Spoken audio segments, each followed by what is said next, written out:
এই যে এই ভেন্ডিগুলো কত করে দেবে? আর এই গাজরটা? শুনছো? আমাকে কিছু বলছেন? আপনি? কি আজ আর চিনতে ভুল হয়নি তো? না না না, চিনতে ভুল হবে কেন?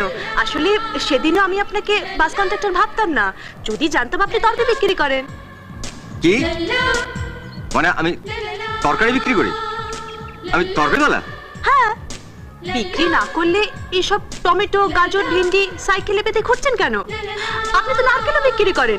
এই তো একটু আগে আপনি নারকেল নারকেল বলে চেঁচাচ্ছিলেন না? চেঁচাচ্ছিলাম না, নারকেলওয়ালাকে ডাকছিলাম। নারকেল কেনার জন্য, বিক্রি করার জন্য নয়। ও এমা, ছি ছি, সরি, ভেরি সরি। হ্যাঁ, আসলে আপনি নারকেল নারকেল বলে চেঁচাচ্ছিলেন না, আর সাইকেলে আপনার সবজিগুলো বাঁধা আছে, তাই তো পেছন থেকে আমি ভাবলাম যে আপনি তরকারিওয়ালা।